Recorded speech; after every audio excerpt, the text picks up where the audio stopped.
Hello, fellow foodies, and welcome back. This is Dr. Cassandra Quave, your host for Foodie Pharmacology, the science podcast for the food curious. Today on the show, we're bringing back one of my favorite guests that talked to us back in 2020 about some of the really incredible ways that we can use kitchen scraps to create new foods. Julia Skinner is our guest today. She is the author of Our Fermented Lives and is a fermentation enthusiast, educator, writer, food historian, and founder of Root Kitchens. She's won many awards for her writing and her work with fermentation, food history, and community work.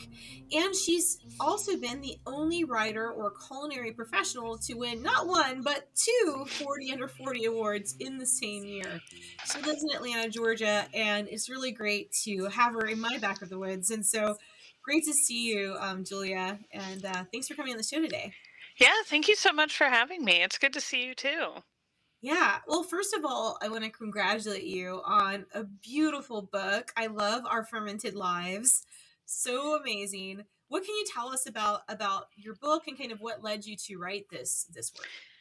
Well, thank you. It's so the book I wrote it because I found that there's a lot of books on fermentation out there, more and more of them every year, which is wonderful. But there wasn't one that really tried to get its arms around this really big, broad global history.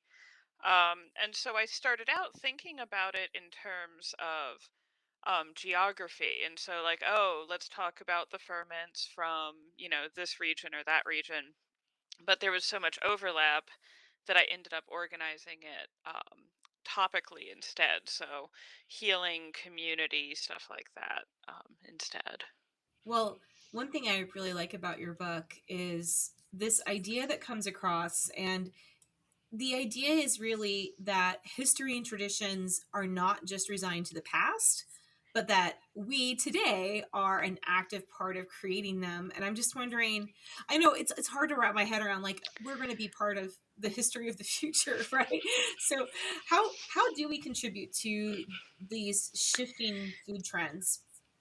So, this was something I started thinking about with this book, and then it's one of those things that's like really ended up resonating with a lot of people when I talk with them. Because yeah, I think all of us are kind of like, I'm not like a part of his future history. Like I'm kind of just here doing my thing, but it's like we all contribute to that. And so it really it really is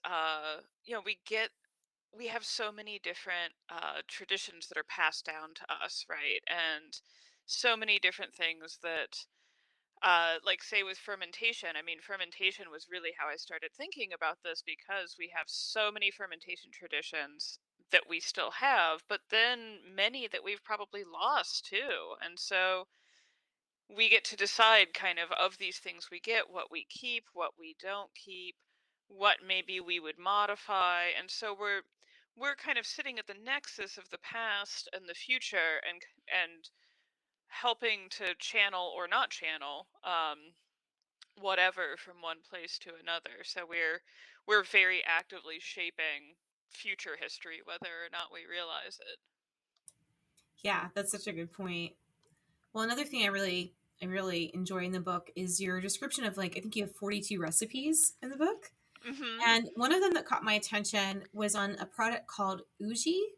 I don't know if Uh-huh. I'm pronouncing that correctly or not. I think so. Like, can you tell us? I mean, because this is something that I've never tasted myself, and I'm wondering, maybe some of our listeners have, but it was just really fascinating to me. So maybe you could walk us through that particular ferment and what caught your interest about it. Yeah, so it's I really liked making that one, and then there's another fermented porridge in there as well. And there's a tradition in many different places to ferment porridges. And so the reason why we think this started, I mean, who knows if it was accidental or intentional, but one of the benefits of it is that it provides additional nutrition, and the fermentation process reduces cooking time, so you don't have to use as much fuel. So that's kind of the like quick and dirty, why do we ferment our grains before we cook them?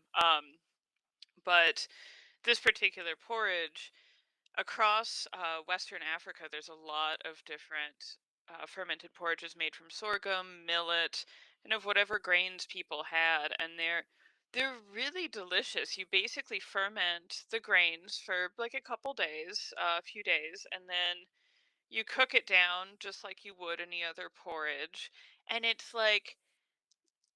sour, but it's not, like, aggressively sour.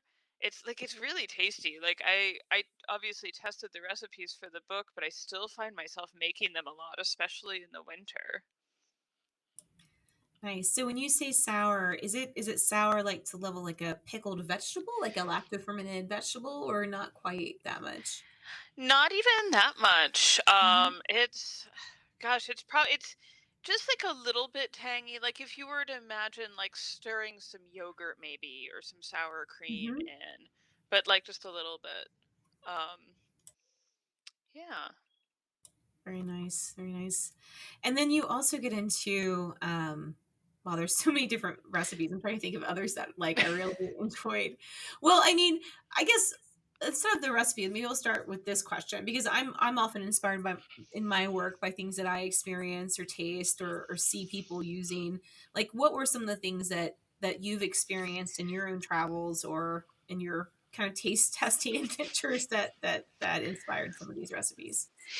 So one of them, there's a sauerkraut that has like papaya and green papaya and stuff in it, and that was inspired by me going to Thailand. So right before the pandemic, um, I went to Thailand, and I didn't know it was like the last major international trip I was going to take for a while. but but while I was there, I was like, oh, there's like this really good green papaya fermented salad, and it's like spicy and salty and sour, and it's like all the things you want. And it was so good. So I came home and I started making that and playing with like variations of that. Really, really good. So that's one example. And some of them also just came from like reading too. So, the fermented oats, the sowens, that making that was a product of looking at. I was like, well, what traditional Scottish ferments are out there, and found that one and started making it. That's great. You also make a condiment in the book that I think most people may not realize is fermented, and that would be ketchup. so, Yes. like, I just think that's amazing. I mean, I think a lot of people probably know how to make their own mayonnaise. It's easy to kind of mix together the egg and oil and a little bit of acid, but fermenting your own ketchup, like, how does one do that? Is it hard to do? Well, so it's not, but it's actually ketchup is such an interesting story because nowadays, so you can make it fermented, and I have a recipe for that in the book. A lot of what you buy is not fermented anymore. It's just made with vinegar, to emulate that flavor. But ketchup itself, I don't know if you want me to like go in the whole soapbox about the history of it, which I think Yes, is yes, really I wanna cool. hear the history of ketchup. I think I'm speaking for my listeners, hopefully I think they wanna know too. Yeah, Yes. well, hopefully. um, so the history of ketchup is really interesting because it did not include any tomatoes for like the first several centuries of its existence. So ketchup originated in England, but it was based on Chinese fish sauce that had been imported in, and English folks were like, "Wow, this is so good, so full of umami," even though they probably didn't use that word. And they're like, "Wow, so savory, so delicious, we love it."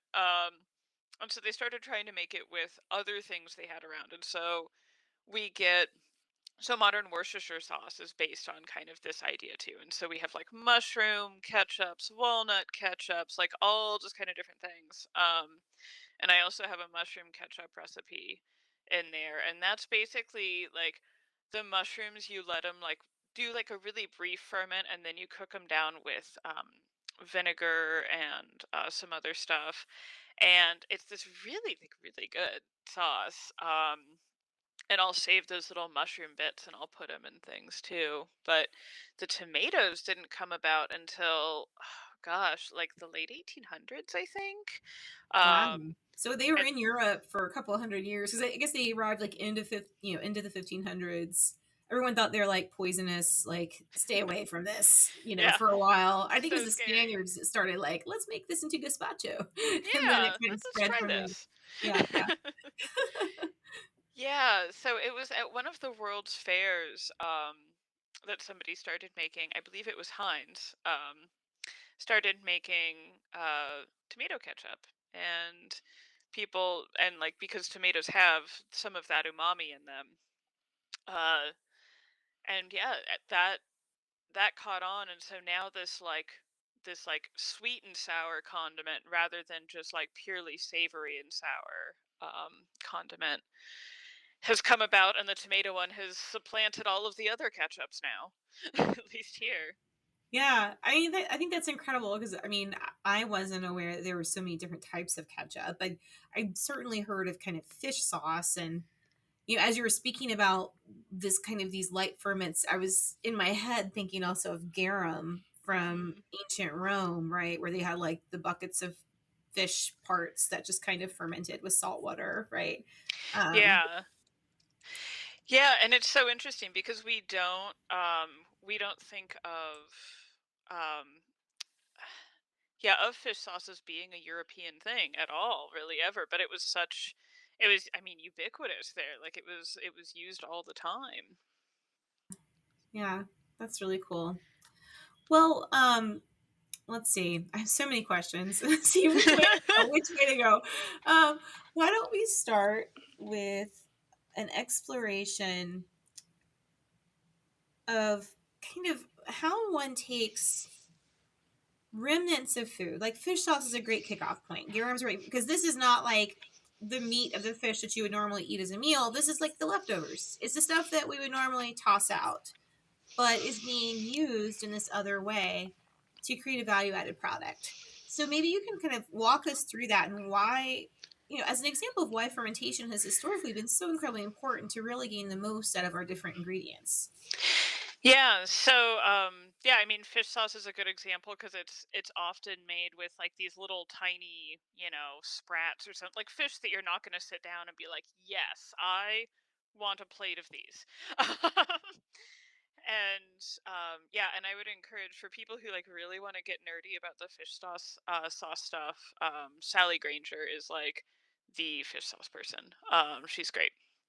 Um, yeah, but it's, I mean, fermentation is so great because it's, if we go back to the thing that Sandor Katz says of it being the transformative action of microbes, if we really kind of, tune into that action of transformation, it is a way for us to turn something that feels unusable, maybe doesn't have the right texture, flavor, whatever, and allow it to become something else. So, um, a good example would be, and this isn't necessarily historic, though people throughout history have done this, but the name is modern, which is crouchy, which is something that Sandor Katz makes, and now is kind of something that a lot of us make in our kitchens, and is basically, here's like my beet tops, or here's my carrot greens, or here's the peels from this, these carrots or these beets or these, pick a thing.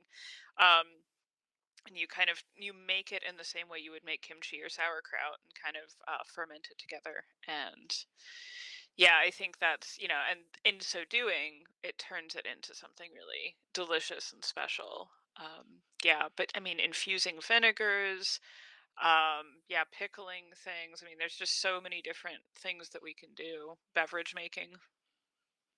Yeah, I mean, this is kind of one of my goals. Well, my goals kind of developed, they refined after taking the workshop that I did with you in Sandor pre-pandemic. To all the listeners, they had the most amazing workshop with Sandor and Julia and other fermenters, Kristen Choki. I mean, just doing amazing, amazing work. And it opened my eyes to really the way household. Now we're already doing pretty well because we compost for my garden and we have a little pet pig that eats the other veggie scraps. But I'm like, but with fermentation, we can take it that other step, right? So we're really reducing the amount of of organic waste going into landfills and creating, more and more gases that are influencing the climate. Um, I guess what might be useful to listeners is to get some insights from you also on what are some of the things that you do all the time to kind of, with your scraps. We talked about crouchy, but are there other things that you do? Do you also compost, I'm assuming? And like, yeah. I mean, composting is Yeah. also a form of fermentation in a way. It's just Yeah. fermenting things for your garden. Yeah. Yeah. Not to eat. I mean, yeah.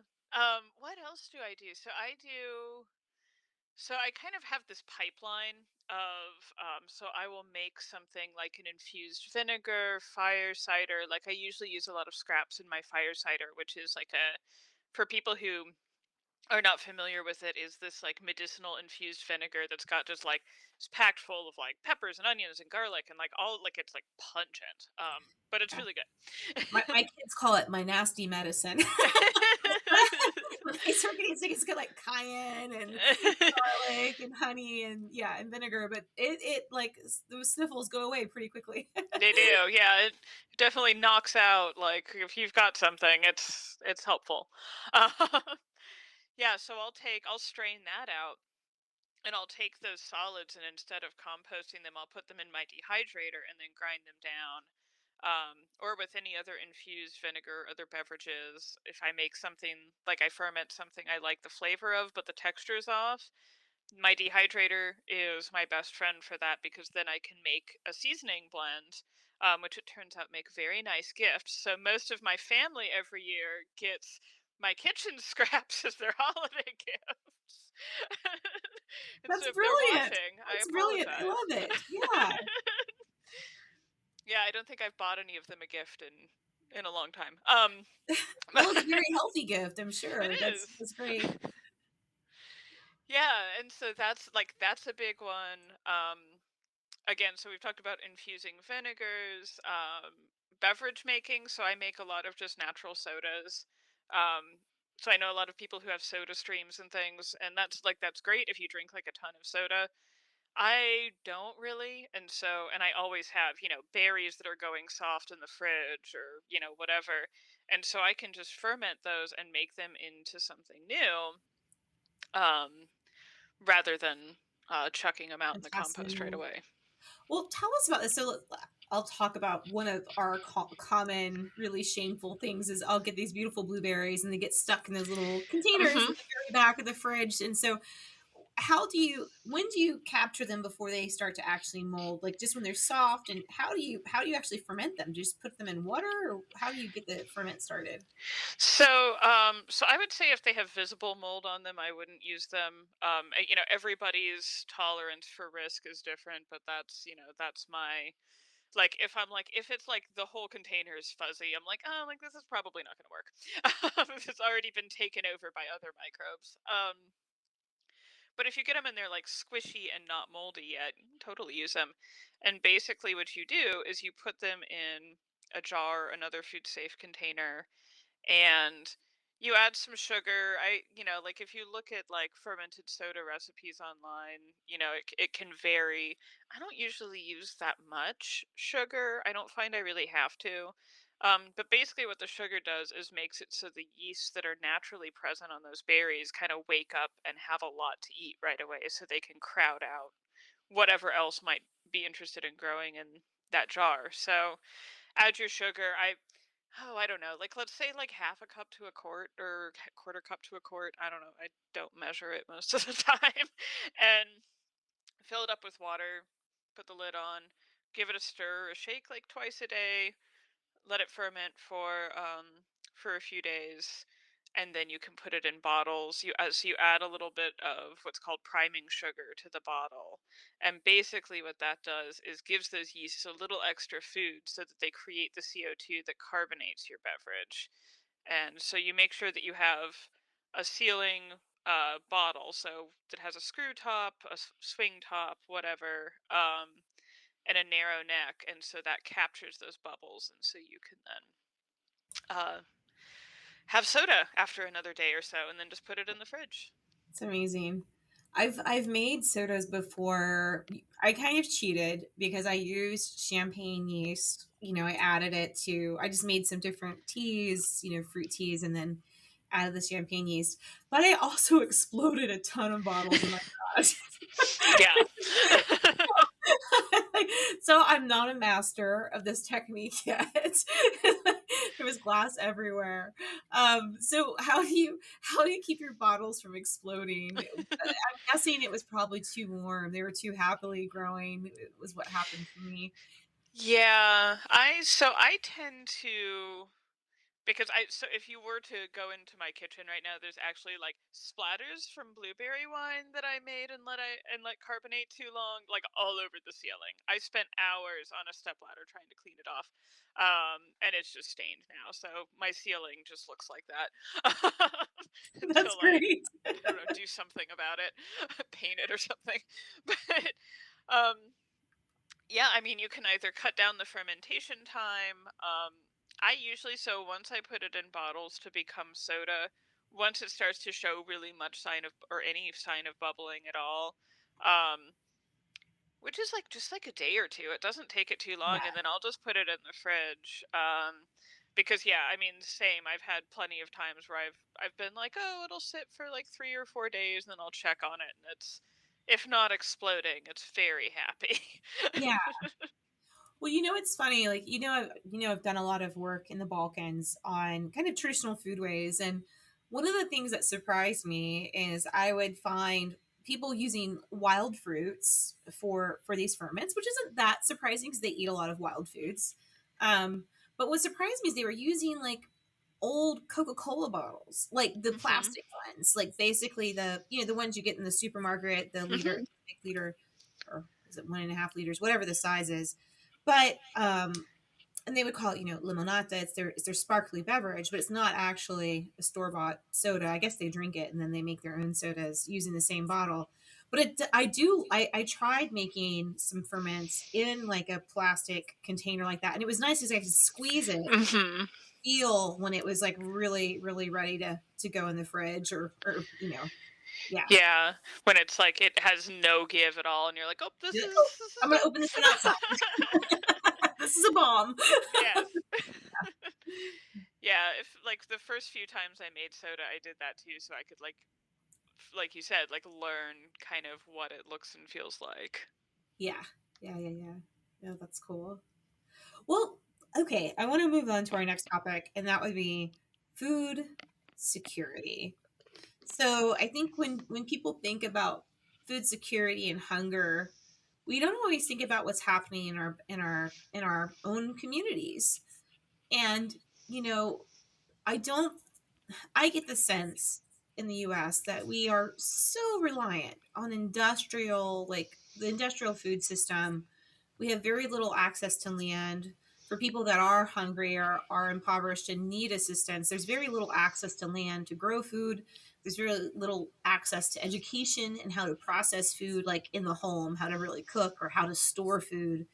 I'm just wondering what your thoughts are on that. Like, are there ways that knowledge on fermentation could be used to help improve health and nutrition? I mean, even here in Atlanta. Yeah, I mean, absolutely. It's something, I found it interesting because I have several online classes that are around food waste and fermentation and all of this. And I sold more classes during the early months of the pandemic than like any other time. And I think it was because it was the first time people realized, oh, wow, the supply chain here might not always be infallible. Like there is a possibility I won't have food.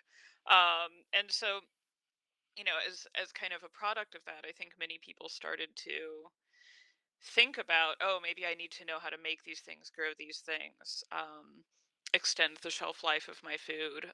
Fermentation, we talked about food waste, and fermentation really helps you cut down on waste. So, from kind of a practical cost saving perspective, as well as an environmental one, that's really useful because we're able to.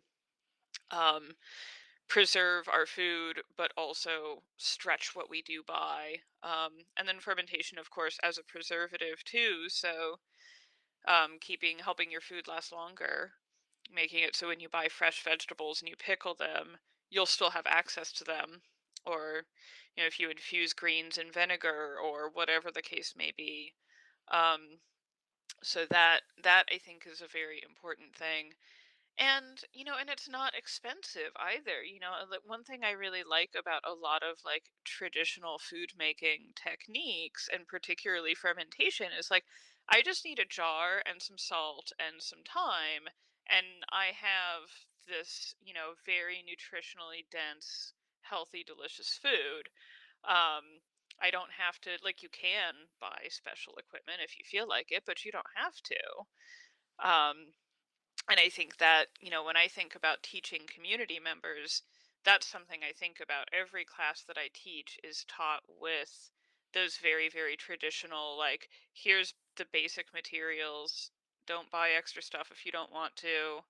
Just keeping it accessible. And I think that teaching those skills to people both helps them stretch their budgets, get better nutrition, especially in food deserts where people do. We have a lot of food deserts in Atlanta. Um, a lot of places where people have to really trek to go get groceries, and so that really helps them make the most of it. Yeah, and you're 100% right. I mean, I definitely got that message from your workshop as well. I mean, I remember one tip you all gave, just because one of the challenges is keeping your vegetables under the water line so that they Mhm. ferment properly. And I remember, during the workshop, we learned you can just basically take some rocks, stick them in a Mhm. Ziploc bag. Boom, there's your weight. You Yeah. don't have to like buy a fancy, glass weights of different sizes to fit your specific jar. Like it's Yeah. literally rocks into a plastic baggie, done. Yeah.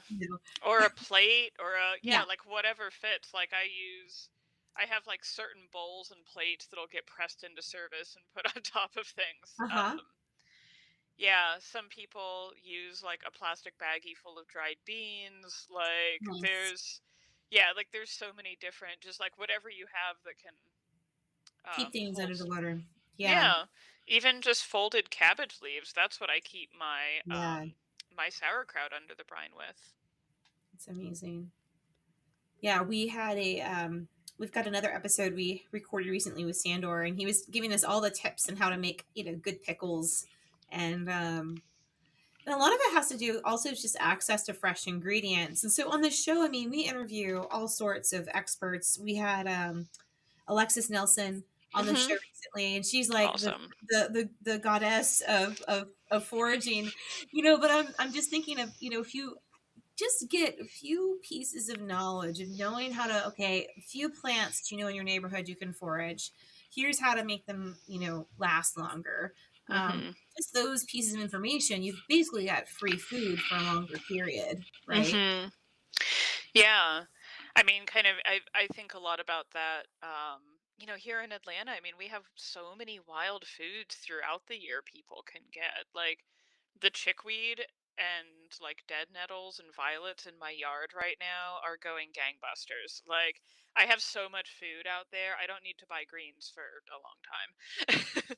Yeah, one of my neighbors has her lawn is full of violets. For some reason, I don't have them on my lawn, and I don't treat my lawn with anything, but I have no violets. No. And so I have been very tempted to go scamper around her yard and just take a bunch of violets and make some fun colored lemonades and things.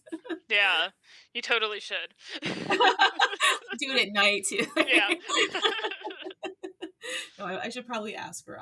Always ask permission before you go on somebody's land. That's the first rule of safe foraging, I guess. Yeah, it's a good rule. Yeah.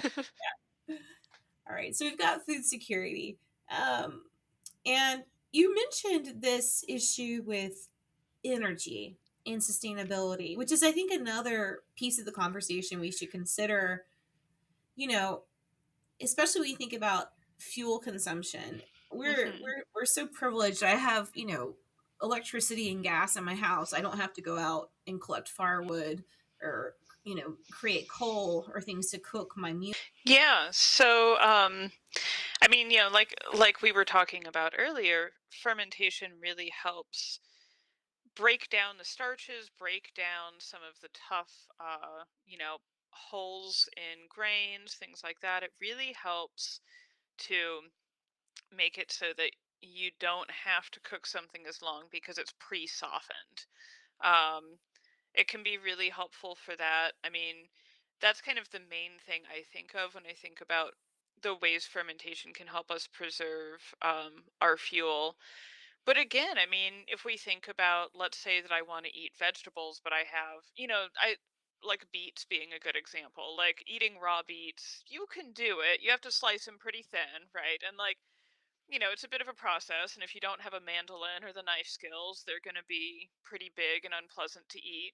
Um, and so a lot of people will cook them or pickle them or whatever. But if you pickle them, either fermented or quick pickled, yeah, then you're saving yourself the cooking energy of, say, making steamed or boiled beets or roasted beets or whatever. So it's just, yeah, it really helps you make food that is palatable and delicious, but not heavy on energy consumption. That's great. And I know some people get concerned around their sodium intake, and because we talk about using salt to ferment things. But the level of salt necessary is not always crazy high, and in fact, it's probably at the same level, if not lower, than the salts that we find in most of our processed foods. Like, can you comment a little bit on that, and like what's the role of salt in a lot of these like lactic acid fermentations? Yeah, so salt basically is there to create a selective environment. So it's making it so that as many microbes don't really want to interact with much salt, and so it really helps different molds and things like that from being able to grow, provided that you keep your food again under that brine. So that's one part of it. I mean, another aspect, yeah, is the salt. It's between 2 and 5% salt is what you use. Like in that whole container of pickles, there's really not that much salt. There's, I don't know, maybe a tablespoon, depending on the size of the jar. So it's really not a crazy amount of salt in there. And something else to remember is that because the fermentation process itself brings in so much flavor, it's one of those ways that you can help satisfy some of that craving for like the strong flavor that salt gives, and that sort of like bringing out all these different flavors, fermentation. And like, if we also think about like umami heavy ferments, so like soy sauce has salt in it, but it has so much flavor that you don't need to use as much of it as if you were sprinkling just salt. That's a really good point. Yeah. Um, Yeah, because you're the microbes are really transforming. They're pulling out a lot of those secondary metabolites from the plant and fungal ingredients, and integrating that. And I also like to think about, especially for these live ferments, you're really also getting the probiotics from those. I mean, everyone's kind of heard of eating live yogurt is good. Although I think that most of us miss the point of the industrially produced yogurt that's full of sugar and like sweeteners and jams. That's actually not good for you. That's like kind of like eating candy. Okay. I eat candy, yes, but I don't eat candy thinking it's healthy for me. And a lot of those, if you're going to get the real benefit of a an active yogurt, it really needs to be without all those other things that in some ways negate some of those health benefits. And you can make yogurt so easily at home. I mean, it's like you really, what do you need? Like a spoon of a live culture basically to get things started.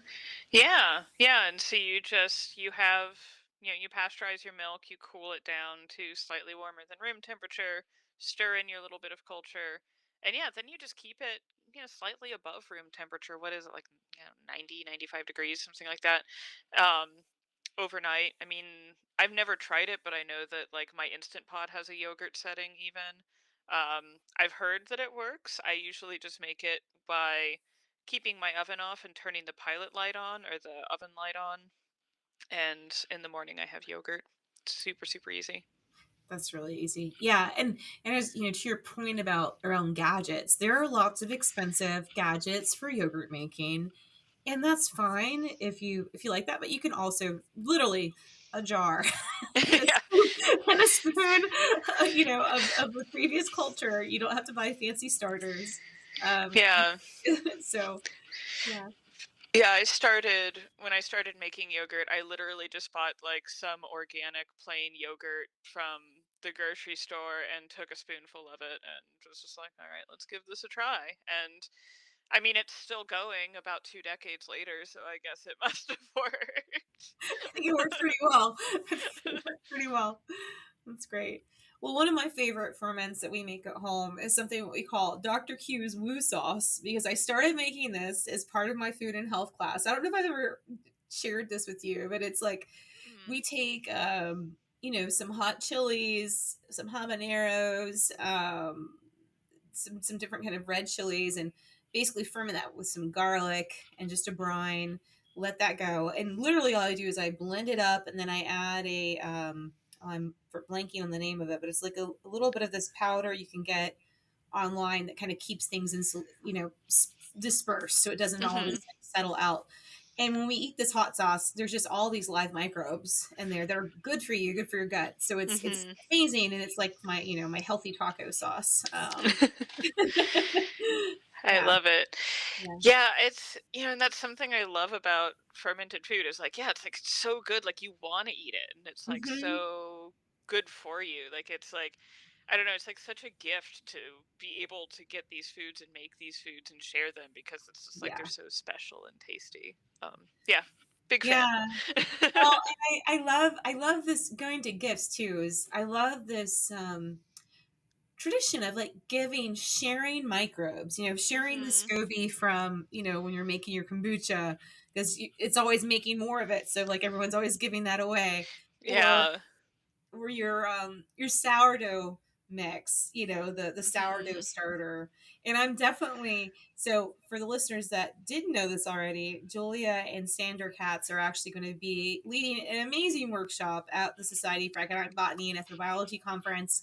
It's an all-day workshop. I've taken their workshop before.